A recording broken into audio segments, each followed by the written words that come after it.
umaga po sa bawat isa sa atin. At tayo po ay magpapatuloy sa atin pong pag-aaral sa Aklat ng Mga Gawa. At kung inyong maaalala, tayo po ay nasa Acts chapter 14. At huling pagkakataon na ito ay ating natunghayan, nakita natin si Apostol Pablo na nasa Listra. At ito po ay huling bahagi na nung tinatawag natin na first missionary journey ni Apostle Paul. And dun sa Listra, nung siya ay nangaral, nakita natin kung paanong siya ay nagpagaling ng isang lumpo. Ngunit ang naging reaksyon ng mga tao dito ay tinignan sila bilang mga Diyos-Diyosan. Inakala na sila ay si Zeus at si Hermes.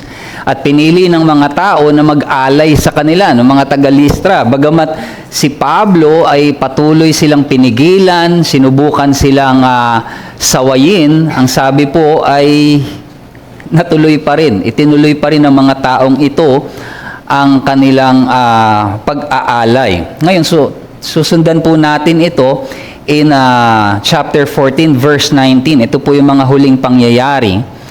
And then we are going to pick up on verse 19. Babasahin po natin hanggang 23. Ganito po ang sinasabi. Ngunit dumating doon ang mga Hudyong buhat sa Antioquia at Iconio, at nang mahikayat nila ang maraming tao, kanilang pinagbabato si Pablo at kanilang kinaladkad siya sa labas ng lungsod, na inaakalang siya ay patay na. Ngunit nang paligiran siya ng mga alagad, tumayo siya at pumasok sa lungsod. Kinabukasan, umalis siya kasama ni Bernabe patungo sa Derbe. Nang maipangaral na nila ang ebanghelyo sa lungsod na iyon at ginawang mga alagad ang marami, nagbalik sila sa Listra, sa Iconio at sa Antioquia, na pinapalakas ang mga kaluluwa ng mga alagad at pinapatatag ang loob nila na manatili pa sa pananampalataya, at sinabi na sa pamamagitan ng maraming mga kapighatian ay kailangang pumasok tayo sa kaharian ng Diyos. Last verse. Nang makapagtalaga na sila ng matatanda para sa kanila sa bawat iglesia, matapos manalangin na may pag-aayuno, ay kanilang ipinagtagubilin sila sa Panginoon sa kanilang sinampalatayanan. Na kanilang sinampalatayanan. Tayo po'y manalangin. Tunay nga, Panginoon, maraming mga pagsubok ang maaari naming pagdaanan sa buhay na ito. At kagaya ng aming nabasa, ito ay kinakailangan, Panginoon, lakaran ng iyong mga anak. Ngunit tunay nga, Panginoon, tapat ang iyong salita at ikaw ay tapat at ikaw ay mananatili. Tunay nga, gamitin mo pa ngayon, Panginoon, ang iyong salita sa aming kalagitnaan upang mapalakas din ang aming mga kaluluwa, ang aming mga espiritu sa paglakad namin, Panginoon, sa katotohanan. Ikaw, Panginoon, ang manguna sa amin, ikaw ang aming itinataas sa pangalan ng aming Panginoong Hesus. Amen.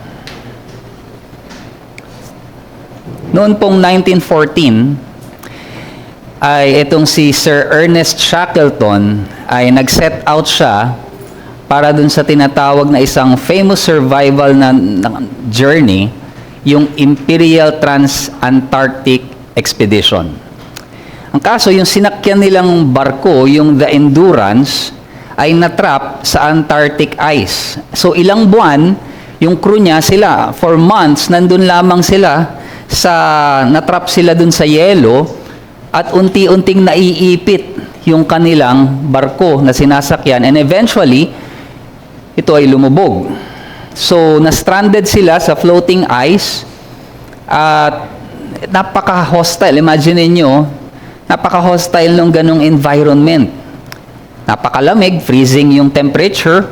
Siyempre, yung inyong rasyon ay iilan lamang, nandyan ang hangin na malakas at walang kasiguraduhan ng saklolo. So, at one point, si Shackleton at ilang mga kalalakihan na kasama niya, meron silang mga lifeboat na naisalba. Ang ginawa nila, they started an 800-mile journey gamit yung maliliit na lifeboat na yon para maglakbay doon sa Antarctic Sea. Imagine nyo, yung kanilang gamit lang ay lifeboat. At nung nakarating sila doon sa tinatawag na South Georgia Island, when they finally arrived, ang kaso, bulubundukin naman yun. Na kinakailangan nilang akyatin and wala silang mga equipments na dala-dala. They have to cross those mountains, yung mga glaciers na yon, yung malalaking yelo na yon, on foot. Of course, exhausted, malnourished, and may mga frostbites na sila. Yung pag masyado ka ng exposed sa lamig, may mga frostbites na tinatawag. And so, 36 hours.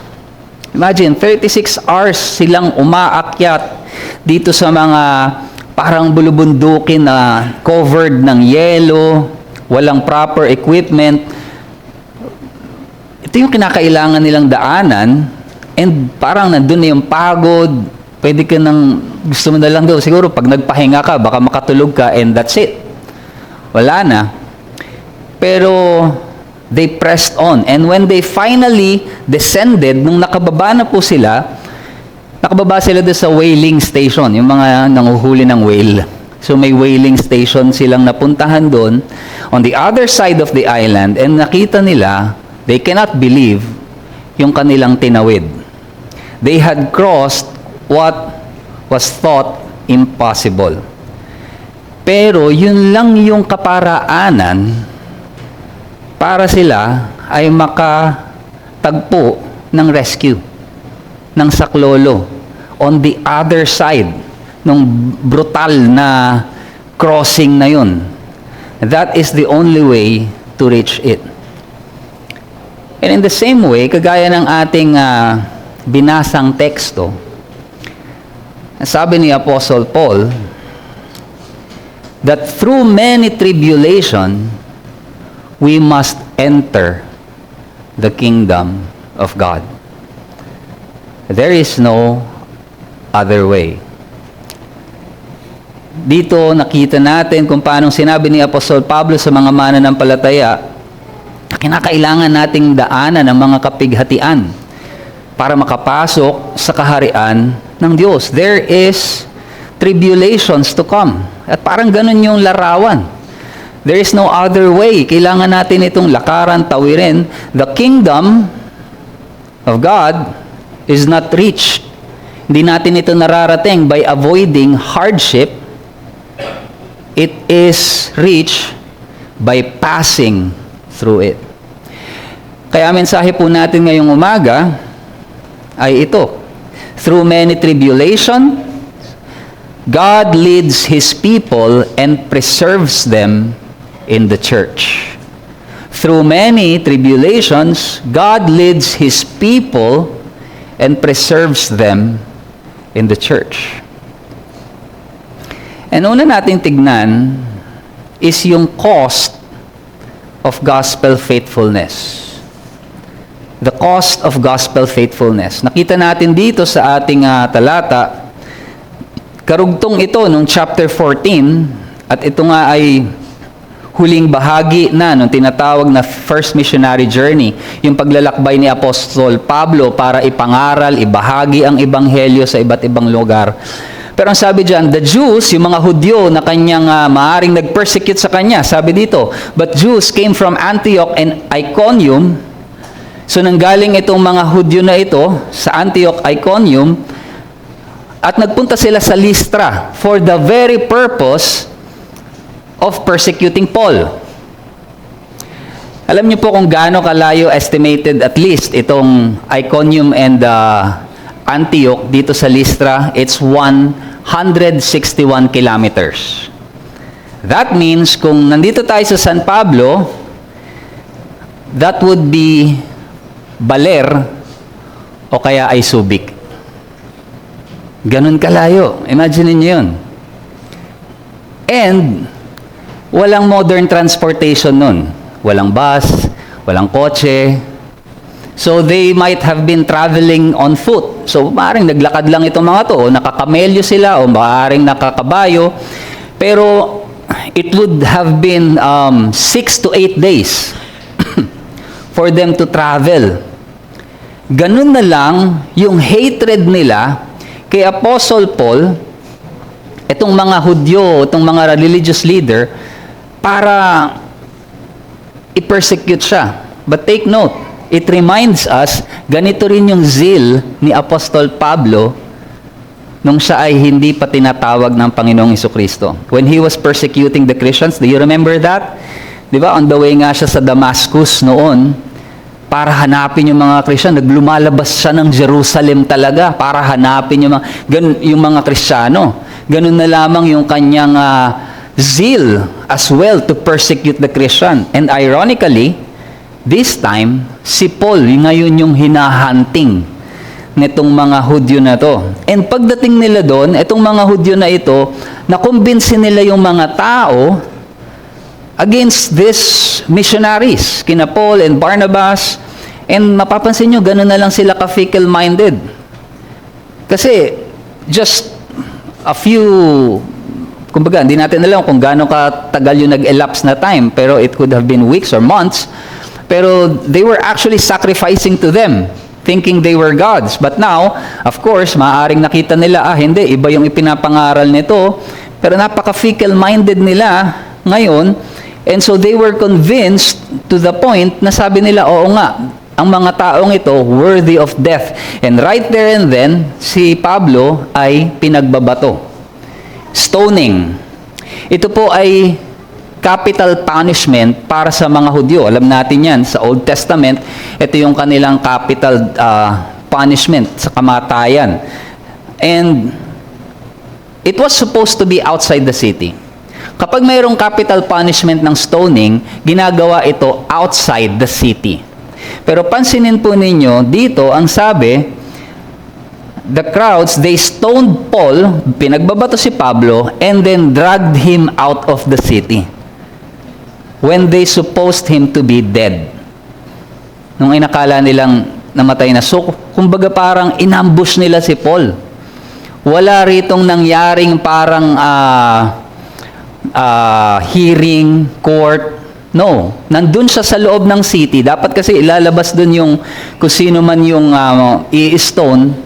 So, mayroon din tong proper na kung paano gagawin. Pero ang nangyari, probably, right there and then, nung nasaktuhan nila si Pablo within the city, it's like an ambush. Ang nangyari? Pinagbabato nila si Pablo. At nung akala nila patay na si Pablo, tsaka nila hinila palabas outside of the city. So, sinundan si Pablo ng opposition. Sinundan siya ng persecution. At dito makikita natin, mga kapatid, ang gawain ng Ebanghelyo, the work of the gospel, it always invite opposition and resistance, lalong-lalo na sa mga tao na ang kanilang mga puso is set against the Lord, set against His Word. Tignan niyo yung animosity, yung bang parang pagkagalit, pagkapuot ng mga taong ito laban sa katotohanan ng salita ng Diyos. Hindi sila titigil hanggat hindi papatay yung mensahero. And let us remember, itong mga Hudyong ito, ginagawa nila to because of their own religious belief. It's in the name of their religion. It's in the name of what they believe is true as well. Pero ganun na lang yung galit nila at pinagpabato nila itong si Pablo. And today, pwede tayong magkaroon ng tinatawag na safe Christianity as long as you keep it within your private space. As long na yung Christianity mo ay, kanina nga, di ba, narinig natin sa Bible class, ilalabas mo yung ating Christianity in the marketplace of ideas. Kumbaga parang ipapakita natin sa mundo, ipaproclaim natin ito. But that's not safe. Because the moment you do that, there will be opposition. There will be opposition. Safe Christianity, ito ay yung Christianity na ikaw lang. Huwag mong i-impose sa iba. At ito yung sinasabi nila, wala kaming problema kung anong pinapaniwalaan mo. Huwag mo lang i-impose sa amin ang pananampalataya mo. Do not impose it to us. Pero the moment na itong ating katotohanan ng pinapangaral natin na ito, itong salita ng Diyos ay atin ang ipinahayag, then they start to pick up stones. And they will throw it at you. So meron laging persistent hostility sa katotohanan ng Diyos. And this is something na kailangan nating i-expect kung nais nating mabuhay ng mayroong katapatan sa katotohanan. Si Pablo, nung naalala niya itong mga persecution niya, nung sumusulat siya kay Timothy, di ba, he wrote to Timothy. Actually, he wrote in 2 Timothy 3:11 to 12, inalala niya mismo itong mga persecutions niya. Sabi niya kay Timothy, "My persecutions and suffering that happened to me at Antioch, at Iconium, and at Lystra." So ito mismo, itong pinag-aaralan natin, sinulat niya, na nire-recall niya kay Timothy. Sabi niya, "Which persecutions I endured, yet from them all the Lord rescued me."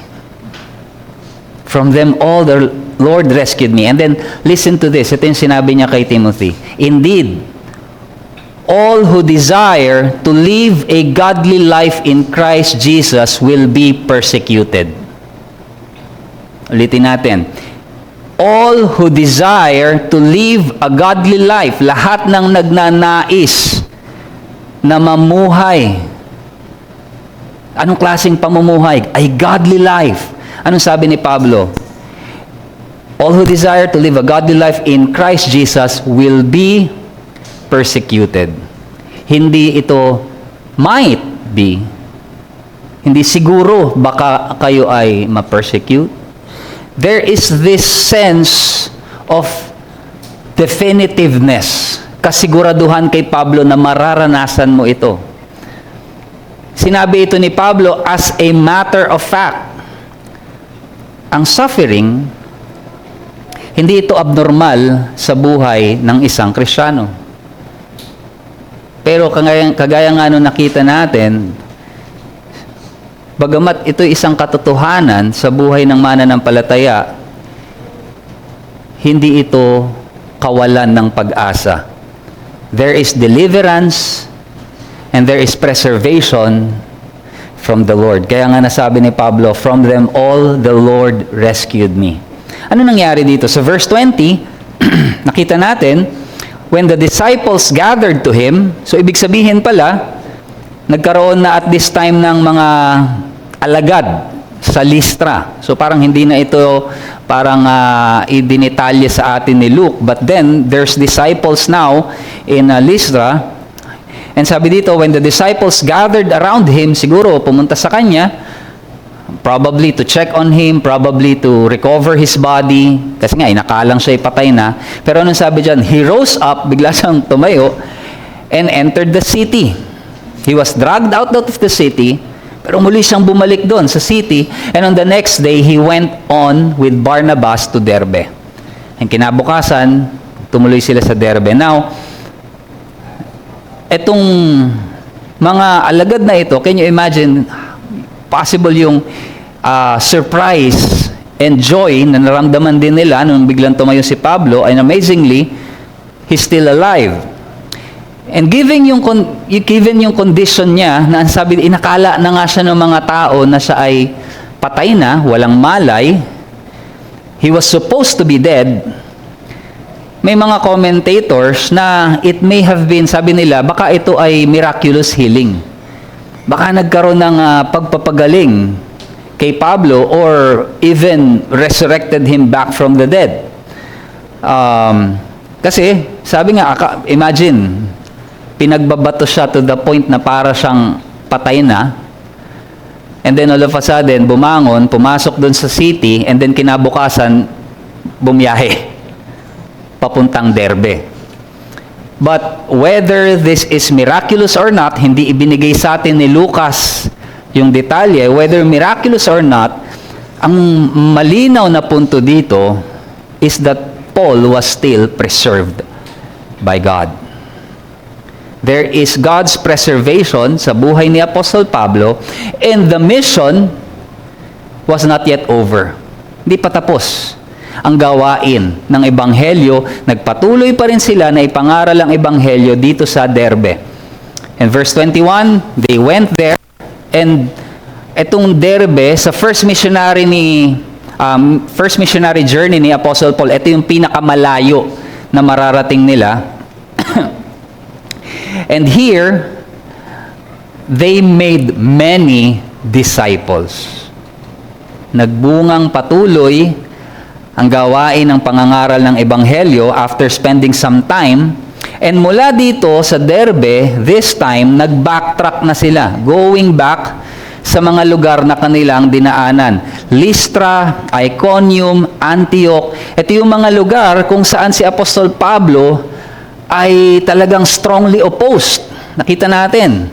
Dito siya, pinersecute sila, opposition, napakatindi ng mga pangyayari dito. Pero this time, on their way back, ang sabi dyan, they edified the church. Pinalakas nila yung mga naitayo nila dito ng mga iglesia. Binalikan nila dito yung mga churches. This might be mga small churches, mga kapatid. And here, sabi dyan, strengthening the souls of the disciples and encouraging them to continue in the faith. Strengthening, encouraging. Why? Kasi posible yung mga disipulo dito, yung mga alagad dito, dahil nga sa persecution na nararanasan nila sa kanilang pananampalataya, it may be that they are weakening in faith. Maaring nanghihina ang kanilang pananampalataya, so Paul and Barnabas went there to strengthen them. Maaring sila ay nadi-discourage, and which is why they were encouraged to continue in the faith. Pero paano ito ginawa ni Paul and Barnabas? Paano ito ginawa ng mga missionaries? How did Paul and Barnabas strengthen their souls? Paano sila in-encourage na magpatuloy kayo sa pananampalataya? Sabi, strengthening the souls of the disciples, encouraging them to continue in the faith, and saying that through many tribulations we must enter the kingdom of God. Think about it. Pag-isipan natin. Paano nagiging nakaka-encourage sa isang tao na discouraged, nanghihina, lalapitan mo at sasabihin mong, marami pang kapighatian na darating. May mga kapighatian ka pang pagdaraanan. How is that encouraging? Think about it. Paano naging kalakasan?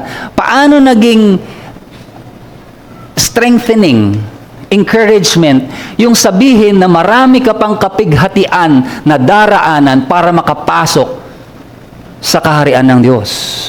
That's something that we need to think about. How is it encouraging? Ano ba yung mga tribulation? In the original language, ang ibig sabihin nito, oppression, affliction, distress, even persecution. Ito yung mga salita na kung magiging honest tayo, ayaw nating maranasan. Thlipsis, that's the Greek word. Oppression, affliction, distress, persecution. But the thing is, this is expected. Expected ito to come on account of the Word. Yan ang sinabi ng Panginoong Jesucristo. If you remember, dun sa parable of the sower, one example na ginamit ng Panginoong Jesus doon, yung nahasik na binhi doon sa tinikan. At mababaw yung kanilang tanim. Sabi dyan, and they have no root in themselves. And sabi sa Mark 4:17, but endure for a while, and then when tribulation or persecution arises, tribulation, persecution, thlipsis, arises on account of the word. Dahil sa katotohanan na pinanghawakan nila, nagkaroon ng persecution, nagkaroon ng tribulation, ano nangyari? Immediately they fall away. So, on account of the word, maaring dumating ang oppression, pagsubok. Kahit ang Panginoong Hesus mismo, ang sinabi niya in John 16:33, I have said these things to you that in me you may have peace. In the world you will have tribulation, thlipsis. But take heart, I have overcome the world. In the world, you will have tribulation. So from the word of the Apostle Paul, ang tribulation ay kinakailangan, is a must. Bakit? Paano niya sinabi yun? Through many tribulation, we must. Pag sinabing must, ito'y kinakailangan. Hindi ito parang option na pwede nating piliin. It's a must. Well, may option naman talaga, narrow and wide. Kung gusto niyo doon sa wide and easy road, walang tribulation, pero alam niyo kung saan ang dulo nun. Sinabi ng Panginoong Jesus, it will be damnation. So talagang narrow and hard is the way that leads to life. So from the words of the Apostle Paul, through many tribulation, we must enter the kingdom of God. Kumbaga parang yung tribulation is directly tied to the kingdom of God. It is the road. Ito yung daan patungo sa kaharian ng Diyos. And even the Lord Jesus, kahit ang Panginoong Jesucristo, ito yung nilakaran na daan. It was necessary for Him. In Luke 24, nung siya ay muli nang nabuhay, at kausap niya yung dalawang disciple na naglalakad on the road to Emmaus, nung ipinaliwanag niya ang lahat ng ito, ng mga pangyayari, ang sabi ng Panginoong Jesucristo in Luke 24:26, was it not necessary that Christ should suffer these things and enter His glory? Sabi niya, hindi ba kinakailangan, necessary, na mag-suffer ang Kristo bago siya naman makarating dun sa kaluwalhatian? Suffer and enter His glory. Even Christ, ito yung daan na kanyang dinaanan. And this is why, nung in-encourage ni Paul, itong mga nandito sa Antioch, Iconium, Lystra, itong mga churches na ito na nakakaranas ng tribulation, and sinabi ni Paul na through many tribulations, we must enter the kingdom of God.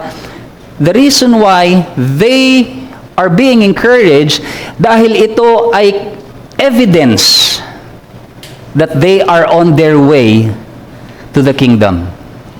Na sila ay nasa tamang daan. That if they are experiencing tribulation, they are walking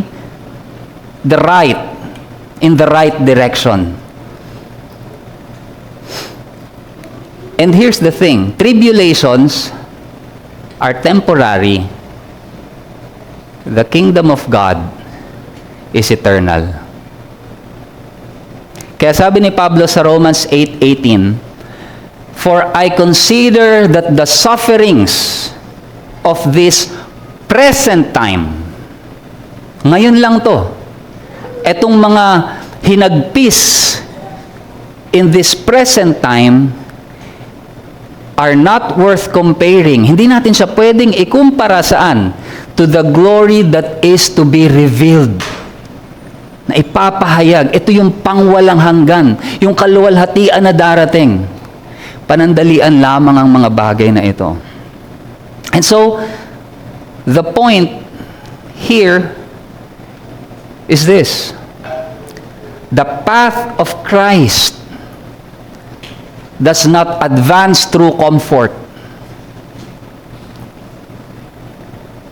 but with costly obedience. It has a cost. Ang daan na ating daraanan patungo sa kaharian ng Diyos, it will not advance through comfort, but with costly obedience. And so, makikita natin dito, sa ating mga buhay, itong katotohanan na to, that proclaiming the gospel, kapag ipinahahayag natin ang ebanghelyo, ang katotohanan, at ito'y ating ipinamumuhay, well, it is expected to meet opposition. Hindi sinugarcoat ni Paul yung realidad ng pamumuhay ng isang Kristiyano and godly living. Bakit? Kasi naranasan niya ito first hand. Hindi naging madali sa kanya. To be faithful to the gospel message, at ito ay ipamuhay, it has a cost. It demands obedience. Bilang mga mananampalataya, kailangan magkaroon tayo ng tamang, tinatawag na theology of suffering. Kahit si Apostol Pedro, yung sulat niya, yung first letter niya in 1 Peter, ang sabi niya doon, "Beloved, do not be surprised." Huwag kayong magulat at the fiery trial when it comes upon you to test you. Huwag kayong magulat kapag dumating yung mga pagsubok na ito. Fiery trial, mga naglalagablab na pagsubok. As though something strange were happening to you. Sabi niya, hindi kakaiba yan nangyayari sa inyo. Do not be surprised. So, ibig sabihin, we must expect it. The problem is, today, there are those who preach the kind of Christianity na kapag ito'y tinanggap mo ang Christianity, kapag sumunod ka sa Panginoong Jesucristo, your life will be better. Your life will be comfortable. Everything else will be easy. Hindi ko po alam kung anong version ng Bible ang binabasa nila, kung paano nila nakita yung ganong pananaw. But the thing is, ang tinuturo sa atin ng Biblia is we should expect suffering. Unexpected suffering, i-destabilize na talaga yung pananampalataya mo because you're not expecting it. If we assume na ang pagsunod kay Kristo, it will make life easier, nagkakamali tayo. Suffering is normal in Christian life, and that's what we have seen in our text. And when we expect suffering, mas handa tayo na harapin ito. But then the Lord provided us also with the means of gospel perseverance. Para tayo ay mag-persevere, para tayo ay magpatuloy. Look at verse 23. The means of gospel perseverance. Ang sabi dyan, "And when they had appointed elders for them in every church, with prayer and fasting, they committed them to the Lord in whom they had believed." Matapos na palakasin, i-encourage ang mga alagad, anong ginawa nila? They appointed elders for them in every church. Anong ginawa nila? They established churches with elders. Hindi ito accidental. Pinalakas nila yung mga believers. The strengthening of believers ay nakatali sa established leadership ng isang local church. They are now part of the local church. And itong mga elders na ito, mga pastors na ito, will be the one to oversight the believers. Kaya nga sabi ni Pablo sa mga Ephesian elders sa Acts 20:28, "Pay careful attention to yourselves and to all the flock in which the Holy Spirit has made you overseers, to care for the church of God, which He obtained with His own blood." So itong si Paul and Barnabas, hindi lang sila nag-evangelize, nag-convert, and then, baala na kayo palakas kayo. Do your best. Hindi. They established churches. Hindi nila iniwanan ng mga alagad as isolated Christians. They organized them under a shepherding leadership. Kanina, nabanggit na kanina sa atin sa Bible class, ano yung model ng kingdom community? Kingdom community, model, napakinggan natin kanina, it's the church. It's the church. We must enter the kingdom of God. Kingdom. King's dominion. King's dominion, paghahari ng Diyos. Kingdom, King's dominion, kingdom of God, paghahari ng Diyos. Saan natin at present makikita ang paghahari ng Diyos? Mayroon dalawang dimension. First, makikita natin ngayon at present yung kingdom of God in the church. In the church, Christ is the head. So if you are going to enter the kingdom of God, it's in the church.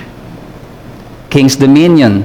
Habang tinitignan natin yung future reality as well sa pagbabalik ng Panginoong Jesucristo, kung saan sa kanyang muling pagbabalik is kanya na talagang i-extend yung kanyang reign to all creation, but for now, at present reality, it is in the church community.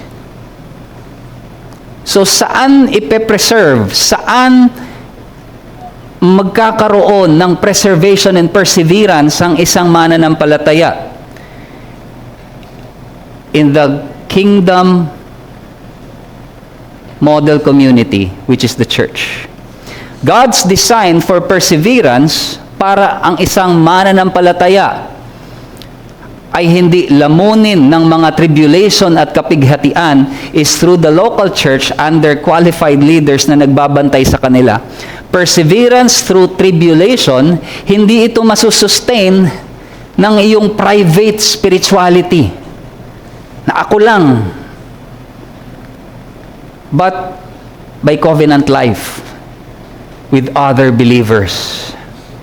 It is then our responsibility na magpasailalim sa isang covenant community ng mga mananampalataya, because it will be then the responsibility of elders to exercise oversight and sa ating spiritual growth and protection. But then makikita rin natin yung dependence. Nandun yung responsibility sa atin to be there under the submission under a covenant community, but there is a dependence dito. Ang sabi dyan sa last part, they committed themselves to the Lord in whom they had believed. There's dependence. Nakita natin, nag-appoint sila ng mga elders and establish nila ang church. That's what Paul did. It is then the responsibility of the believers to be together as a community, to help one another, encourage one another, strengthen one another. Pero at the end of the day, they committed themselves to the Lord. That's dependence. And yung salitang committed, it carries that idea na parang ipinagkakatiwala mo yung isang mahalagang bagay for safekeeping. So ultimately, the survival and endurance nitong mga iglesyang nakikita natin dito sa ating talata, their endurance under persecution, it does not rest lamang under the supervision sa kanila ng kanilang mga elders, leaders, but it rests on the Lord. While God uses the means, ano yung ginamit niyang means dito? The elders, the church, pastoral oversight, makikita natin, this is here. Pero God Himself is the ultimate preserver. Siya ang mag-iingat. He is being entrusted. They entrusted themselves to the Lord. So God preserves His people through the church He established. Because through the church, dito niya at present ine-extend ang kanyang paghahari. Dito makikita sa atin. It's like the church, sabi nga no isang nabasa ko, are like embassies. Para tayong embassies of heaven. Because yung mga citizens na nandito sa loob ng iglesia are citizens of heaven. While we are here on earth, the church is an embassy of heaven. So, as an application, brothers and sisters, if tribulations are sure to come, kung merong kasiguraduhan sa pagdating ng mga kapighatian, then kailangan natin ng iglesia to minister to us in times of need. Trial, suffering, persecution, sickness, distress. Itong mga to ay siguradong darating sa atin one point in our lives at lalong-lalo na sa mga pagkakataong hindi natin ina-expect. But being part of a covenant community assures us that there will be people na makakasama natin no matter where we go through. And we experience that here. In grief and sickness, kasama natin silang nananalangin. Kasama natin na umiiyak kapag mayroong kapighatian sa ating mga buhay. In times of blessing, they rejoice with us. If you look around you, these faces rejoice with us in every good things that we receive. Even at the lowest point ng buhay natin, even when we fall into sin, these brothers and sisters will be there na gagamitin ng Panginoon upang ikaw ay ibalik into fellowship and to restore you. These are the people who are covenanted to be with you, which is why even though there is going to be tribulations na kailangan nating daanan, there is also preservation and means na ibinigay ng Diyos sa atin.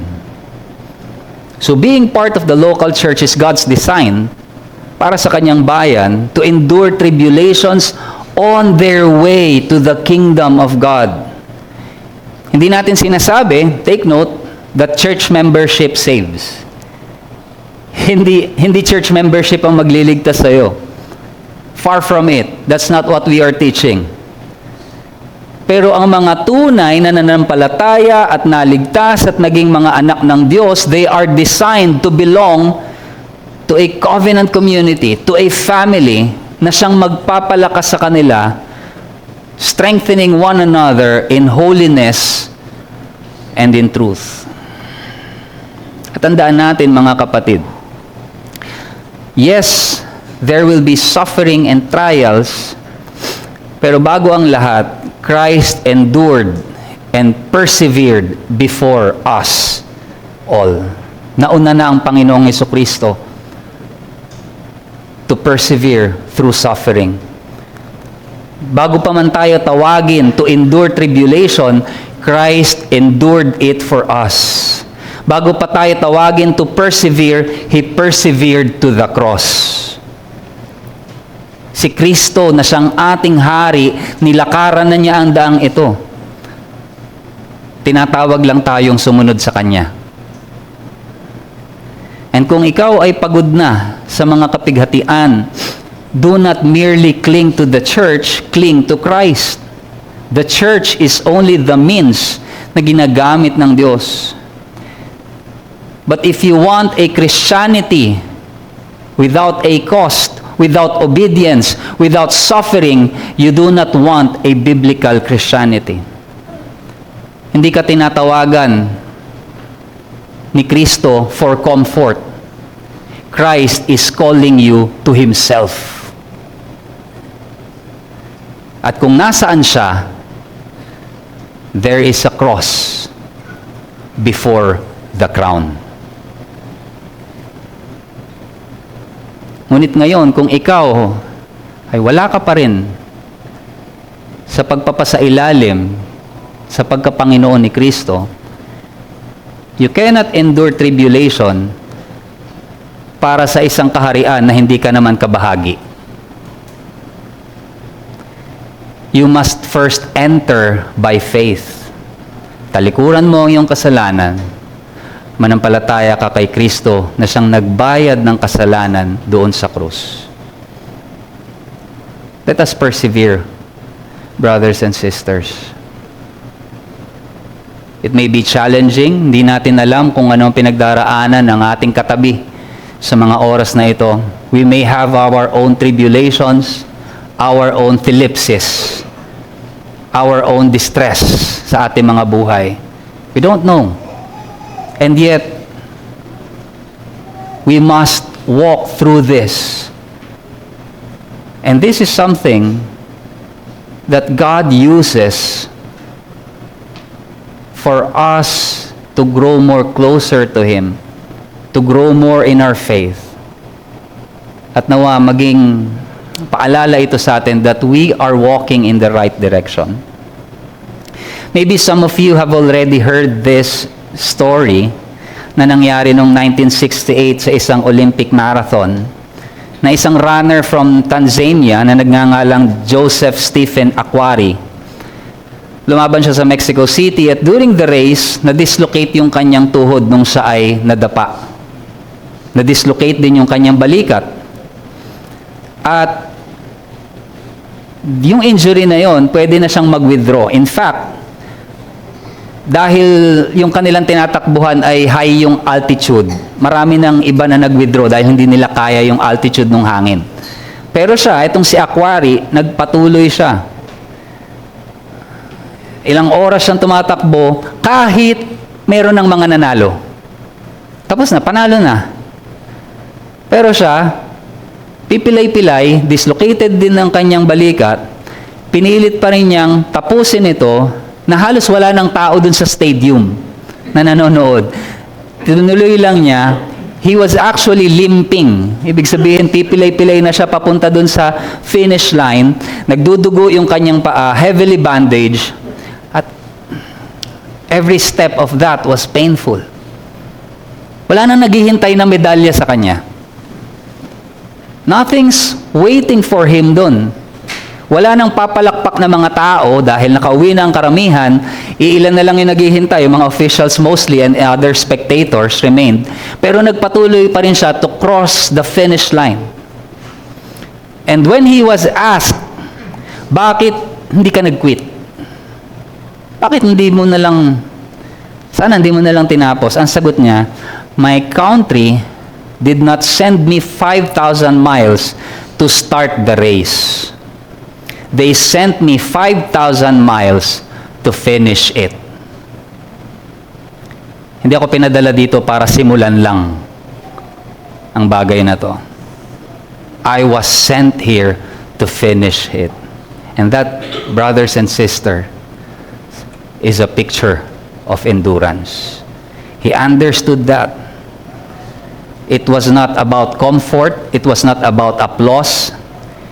It was about faithfulness to the calling. Nawa, mga kapatid, bagamat ang daan patungo sa kaharian is costly, there will be tribulation. It is in our path. But we know that our King, ang ating hari, ay nanaunan doon. He's waiting at the finish line. May we push through, may we endure.